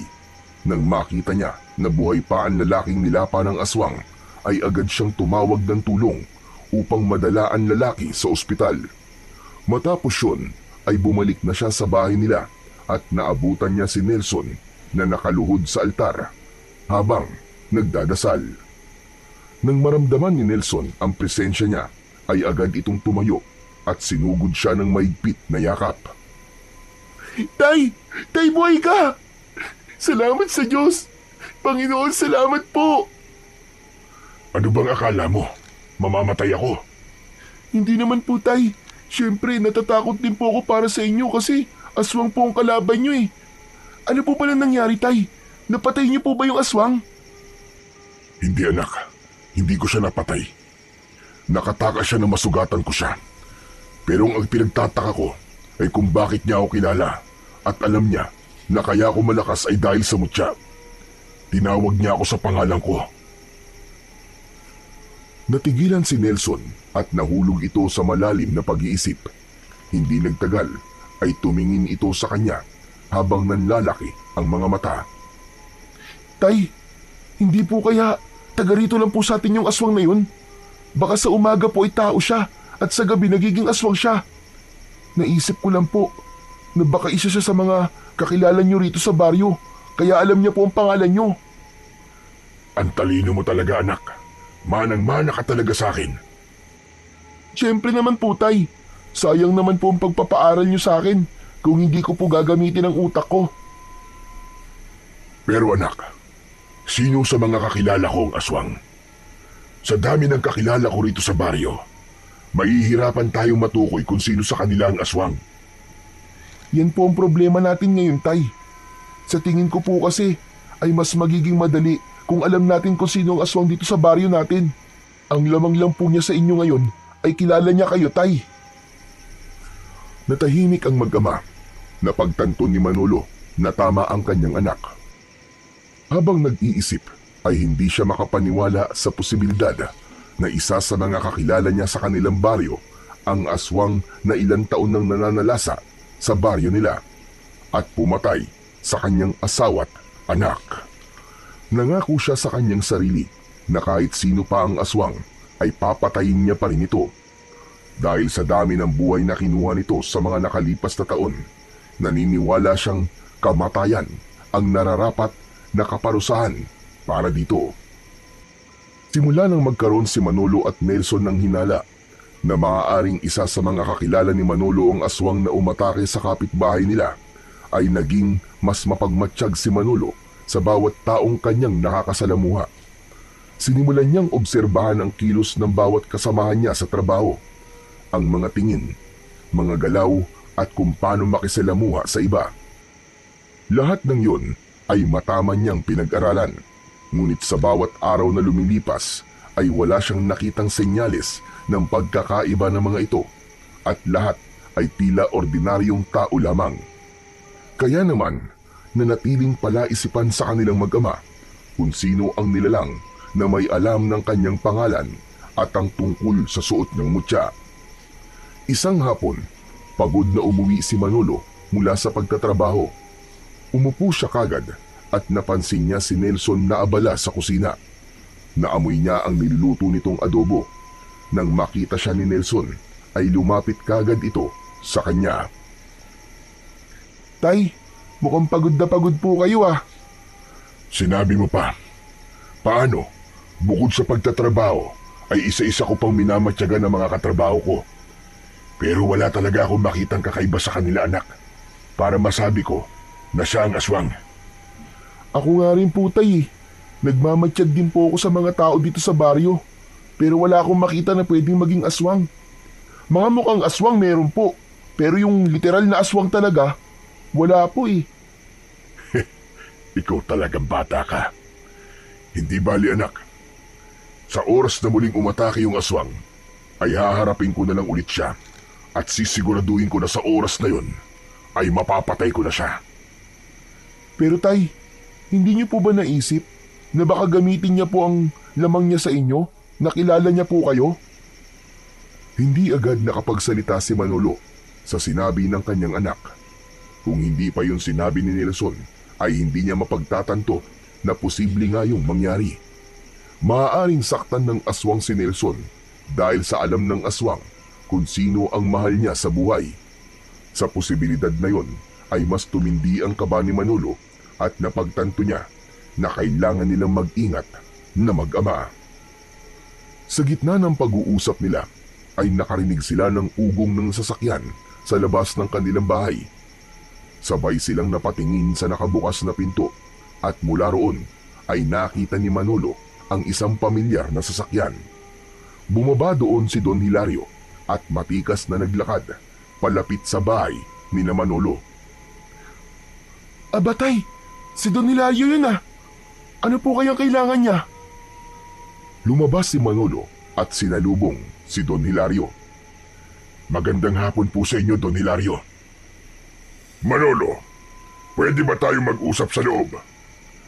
Sige po, pasok po kayo. Pinauna ni Manolo na pumasok si Don Hilario bago siya sumunod dito. Umupo si Don Hilario sa pang-isahang upuan habang sina Manolo at Nelson naman ay sa mahabang upuan. Nelson anak, lumabas ka na muna at may pag-uusapan lamang kami ni Don Hilario. Hindi mo na siya kailangan palabasin, Manolo. Hayaan mo nandito siya para marinig niya ang pag-uusapan natin. Ano po ba ang pag-uusapan natin, Don Hilario? Tungkol po ba ito sa pinapahukay niyo po sa amin? Hindi agad nagsalita si Don Hilario. Bagkus ay inilis nito paitaas ang manggas ng suot nitong long sleeves na polo. Nanlaki ang mga mata ni Manolo nang makita niya ang mahabang sugat sa braso ni Don Hilario. Bumalik sa alaala niya ang aswang na nasugatan niya sa braso nung unang beses niya itong nilabanan. Alam kong iniisip mo, Manolo. At tama ka ng hinala. Ako ang aswang na nakaharap mo. Ako ang aswang na matagal na sumasalakay sa baryong ito. Natigalgal ang mag-ama at kapwa sila nagimbal sa sinabi na yon ni Don Hilario. Agad namang pinigilan ni Manolo ang pagsiklab ng galit sa puso niya nang mapagtanto niyang si Don Hilario ang aswang na pumatay sa kanyang asawa at anak. Alam ko rin na hinahanap niyo kung sino ang aswang at alam ko na hindi magtatagal ay malalaman niyo rin na ako ang hinahanap niyong dalawa. Hindi ako nandito para makipag-away. Nandito ako para kunin ang isang bagay na alam kong sa akin. Ang pinakamakapangyarihang mutya ng engkanto, yun ba? Tama ka, Manolo. Marunong ka rin palang mag-isip. Nang maglaban tayo, ay nakita ko suot mo yon. Ngayon, gusto kong ibigay mo sa akin yon. Ngayon naiintindihan ko na. Sinabi sa akin ng engkanto na tanging may mga mabubuting puso lamang ang makakahukay sa mutya. Hindi mo yun mahuhukay kasi masama ka. Kaya kami ni Nelson ang inutusan mo maghukay nun. Matagal ko nang gustong kunin ang mutyang yon, Manolo, para mas maging malakas ako. Pero huwag kayong mag-alala dahil may kapalit kapag ibinigay niyo sa akin ang mutya. Bibigyan ko kayo ng perang pampaopera mo. Bukod doon ay magbibigay din ako sa inyo ng 10 milyong piso. Maaari na kayong umalis sa baryong ito at mabuhay sa ibang lugar. Tumiim ang bagang ni Manolo at mahigpit niyang naikuyom ang kanyang mga kamay. Tumalim ang tingin niya kay Don Hilario. Hayop ka. Ikaw ang pumatay sa mag-ina ko. Ikaw ang aswang na lumapa sa asawa ko habang ipinagbubuntis niya ang pangalawa naming anak. Sa tingin mo ba ay hahayaan kong makuha mo ang mutya? Hayop kang demonyo ka! Napakatapang mo naman yata, Manolo. Matagal naman na yatang nangyari yun. Bakit hindi mo nalang kalimutan at magpatuloy sa buhay? Isipin mo ang perang makukuha niyong mag-ama kapag binigay mo sa akin ang mutya. Huwag mo nang pairalin ang galit. Maging praktikal ka na lang. At ano, kapag ibinigay ko sa inyo ang mutya, sigurado ko na gagamitin mo lang yun sa masama. Mas lalong dadami ang magiging biktima mo. Ganun na nga. Anong magagawa ko? Ganito ko nilikha. Ipinanganak ako para pumatay ng tao dahil kayo ang pagkain ko. Pues, makakaalis ka na, Don Hilario. Wala kang makukuhang mutya sa akin. Bibigyan kita ng ilang araw para makapag-isip, Manolo. Hindi na kailangan. Hindi ko ibibigay sa iyo mutya kahit anong mangyari. Biglang tumayo si Nelson at kinuha nito sa kusina ang itak. Itinutok nito yon kay Don Hilario na ikinagulat naman ni Manolo. Umalis ka na rito, demonyo ka! Kaya pala sama ng ugali mo! Kasi aswang ka! Pinapahanga niyo ko, mag-ama. Masyado kayong matatapang. Tignan na lang natin kung hanggang saan ang tapang niyo. Kahit may mutya ka pa, Manolo, ay hindi ka mananalo sa akin. Magagaya ka lamang sa asawa at anak mo. Tumayo si Don Hilario at malalaki ang hakbang na naglakad palabas. Nang marinig nila ang pag-alis ng sasakyan nito, ay hindi na napigilan pa ni Manolo ang pagdaloy ng kanyang mga luha. Hindi siya makapaniwala na ang aswang na pumatay sa kanyang mag-ina ay matagal na pala niyang kilala. Sa kabila ng kalupitan ni Don Hilario, ay mas pinili pa rin niyang igalang ito dahil ito ang nagbigay sa kanya ng trabaho. Ibinaba ni Nelson ang itak upang yakapin si Manolo. Hayop siya, Nelson. Wala siyang puso. Sa tingin ba niya ay mababayaran niya ng pera ang buhay na kinuha niya? Tay, kailangan mo na talaga siyang tapusin. Sigurado ako na mas nanganganib na ang buhay natin dalawa ngayon. Hindi ako papayag, anak, na may mapatay pa siya. At hindi ako papayag na masaktan ka niya, anak. Matapos ang pangyayaring yun, ay hindi na pumasok muli si Manolo sa asyenda ni Don Hilario. Hindi na rin siya nagtangkang sabihin sa mga tao kung sino talaga si Don Hilario dahil sigurado siyang itatanggi lang nito yun. May posibilidad din na baligtarin sila nito at ito ang mas paniwalaan ng mga tao dahil nga sa marami itong pera. Ang plano niya ay makita mismo ng mga tao kung anong uri ng halimaw si Don Hilario. Walang gabing hindi alerto sina Manolo at Nelson. Madalas ay isa sa kanila ang gising at nagbabantay habang ang isa naman ay natutulog. Malakas ang kutob nila na sila na ang target ngayon ni Don Hilario dahil nasa kanila ang mutya at alam na nila ang sikreto nito. Hanggang isang gabi, habang tahimik ang buong baryo, ay napapitlag si Manolo mula sa pagkakaupo sa gilid ng kama. Nang makarinig siya ng kaluskos sa bubong, agad niyang hinawakan ng itak at ikinulong sa kanyang palad ang mutya na nakasabit sa kanyang leeg. Tinapik niya sa binti ang natutulog na si Nelson na agad namang nagising. Bakit po, tatay? Nelson, anak, nararamdaman ko na nandito na si Don Hilario. Ano po? Tay, ano pong gagawin natin? Dito ka lang sa loob, anak. Huwag kang lalabas kahit na anong mangyari. Kailangan ko na siyang tapusin. Tay, mag-iingat ka po. Tumango si Manolo at matapang siyang lumabas ng kanilang kubo. Tumayo siya sa harapan at sa bubong ay nakita niya ang isang aswang na nakatayo roon. Mula sa dilim ay kitang-kita niya ang namumula nitong mga mata. Bumaba ka na dyan at harapin mo ko! Isang nakakatakot na halakhak ang pinakawalan ng aswang at saka ito tumalon paibaba.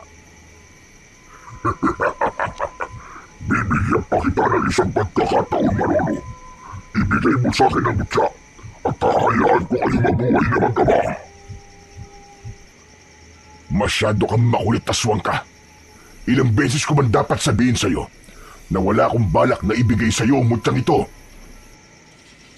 Naggalit ang ngipin ng aswang at sa isang iglap ay bigla itong umatake. Napakabilis nito na para bang isa itong kidlat. Isinangga ni Manolo ang itak sa matutulis na kuko ng aswang at doon na nga nagsimula ang kanilang sagupaan. Nagpalitan ang dalawa ng pag-atake at pagdepensa. Sa una ay lumalamang si Manolo. Bawat sugat na natatamo ng aswang ay umuusok ito dahil sa kapangyarihan ng mutya. Nang marami ng sugat si Don Hilario ay umatras ito habang bakas sa muka ang sakit. Ramdam na ramdam ni Manolo ang ibinibigay sa kanyang lakas ng pinakamakapangyarihang mutya. Ano, Don Hilario? Sumusuko ka na ba? Hindi porket nakakalamang ka ay kailangan ko ng sumuko. Hindi ako titigil hanggat hindi ko nakukuha ang mutya at hindi kita napapatay. Muling nagpatuloy ang kanilang sagupaan. Hindi nagtagal ay biglang bumaliktad ang laban. Sa isang mabilis na galaw ay sinunggaban ni Don Hilario si Manolo. Maigpit siya nitong niyakap sa bewang at saka siya malakas na ibinagsak sa lupa. Bago pa makabawi si Manolo ay pinilipit ng aswang ang kanyang braso at sinundan nito yon ng malakas na tadyak sa kanyang dibdib. Kumalat ang sakit sa katawan niya at nabitiwan niya ang itak. Malakas na sinipa ni Don Hilario ang itak at tumalsik yun malapit sa pinto ng kanilang bahay. Binitiwan ng aswang si Manolo at tumayo ito sa harapan niya habang nakangisi ng malaki. Paano ba yan? Wala ka ng sandata. Paano Paano ka pa makakalaban sa akin, Manolo? Umiim ang bagang ni Manolo habang nakaupo sa lupa hanggang sa nakita niya na kinuha ni Nelson ang itak at walang pagdadalawang isip itong tumakbo pasugod sa aswang. Isinaksak ni Nelson ang itak sa tagiliran ng aswang.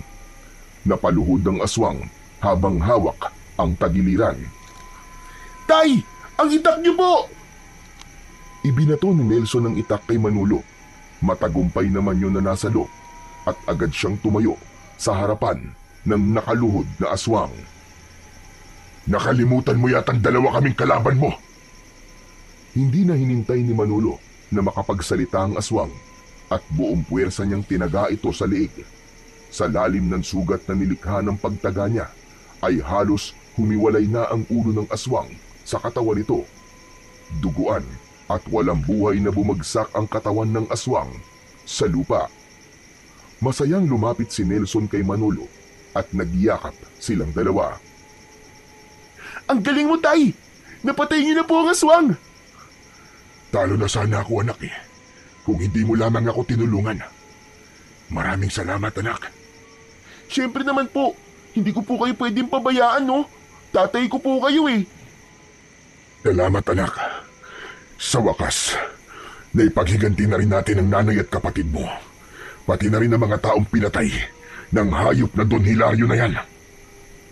Sa pagtingin ni Manolo sa paligid, ay napansin niya ang mga taong nakasilip sa bintana at pinto ng kani-kanilang mga bahay. May ilan na lumabas at naglakad palapit sa kanila. Mga kasama, magsilabas kayo sa inyong mga bahay. Tignan nyo kung sino ang aswang na matagal na nananalasa dito sa ating baryo. Lumapit kayo rito para makita nyo kung sino ang pumapatay sa mga mahal natin sa buhay. Mas dumami ang mga taong lumapit upang makita ang walang buhay na aswang na nakahandusay sa labas ng bahay ni Manolo. Lahat ay nasaksiyan ang unti-unting pagbabalik ng anyo ng aswang sa pagiging tao hanggang sa tuluyan na yung naging si Don Hilario. Binalot ng gulat ang lahat ng tao habang si Manolo ay inakbayan si Nelson at magkasama silang pumasok sa kanilang tahanan. Makalipas ang ilang araw ay tuluyan na ngang bumalik ang kapayapaan at katahimikan sa baryo ni Manolo. Matapos mamatay ng aswang ay namuhay na ng normal ang lahat at nawala na ang takot nila sa tuwing sumasapit ang gabi. Isang umaga, nagtungo sina Manolo at Nelson sa ospital para muling magpates si Manolo. Napansin kasi niya na hindi na sumasakit ang dibdib niya nitong mga nakaraang araw at umasa siya na magkakaroon ng panibagong resulta ang mga test na isasagawa sa kanya. Makaraan lamang ang ilang oras na paghihintay sa resulta ng test ay tinawag na ng isang nurse ang mag-ama dahil kakausapin daw sila ng doktor. Pagpasok nila sa isang silid ay naroon na ang doktor. Hawak na ang resulta ng mga test. Kinabahan si Manolo nang mapansin niyang nakakunot ang noo ng doktor habang nakatingin sa resulta ng kanyang test. Dok, ano pong resulta ng mga test sa akin? Manolo, base sa resulta ng iyong mga pagsusuri, ay wala na pong problema sa inyong puso. Normal ang tibok, malinis sa mga ugat, at wala na po tayong nakitang dahilan para ituloy pa ang operasyon.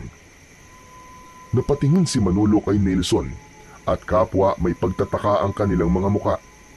Muling bumalik ang tingin ni Manolo sa doktor. Sigurado po ba kayo, doktor? Sigurado ako, Manolo. Hindi ko po alam kung paano nangyari ito. Sa totoo lang, mahirap ipaliwanag. Pero kung ako ang tatanungin, mukhang isang himala ang nangyari sa inyo. Dahan-dahang bumalot ang ngiti sa mukha ni Manolo at agad niyang niyakap ang kanyang anak. Nang dahil sa labis na kasiyahan, ay hindi na napigilan pa ni Manolo ang mapaluha. Taimtim siyang nagpasalamat sa Diyos dahil sang-ayon siya sa sinabi ng doktor na isang himala ang nangyaring yun sa kanya. Isang gabi, habang mahimbing na natutulog, ay nanaginip si Manolo. Sa panaginip niya ay lumitaw sa harapan niya ang isang nilalang na nababalot ng liwanag, ang engkantong may-ari ng mutya. Ipinahayag nito na bilang gantimpala sa kabayanihan ni Manolo sa pagpatay kay Don Hilario na isa palang aswang, ay ginamit ng pinakamakapangyarihang mutya ang kapangyarihan nito upang pagalingin ang puso ni Manolo. Bukod doon, ay itinuring ng lahat ng mga bayani sina Manolo at Nelson bilang pagkilala sa kanilang katapangan at kabutiang loob, ay binigyan si Manolo ng maayos na trabaho sa munisipyo ng kanilang mayor.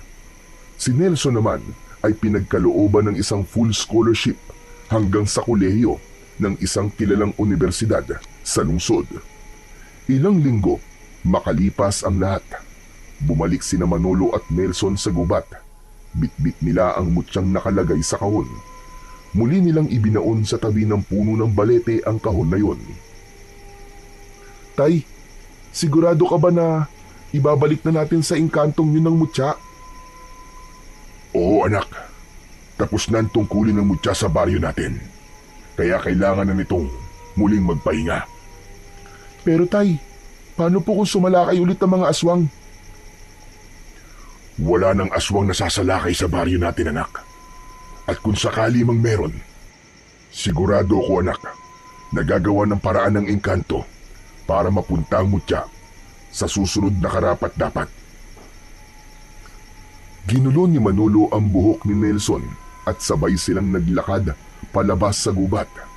Mula noon, nanatiling tahimik na at payapa ang kanilang baryo at nalayo na yon sa anino ng takot at pangamba. Lahat ng tao doon, kabilang na sina Manolo at Nelson, ay naging handa para sa panibagong simula na puno ng pag-asa at kasiyahan.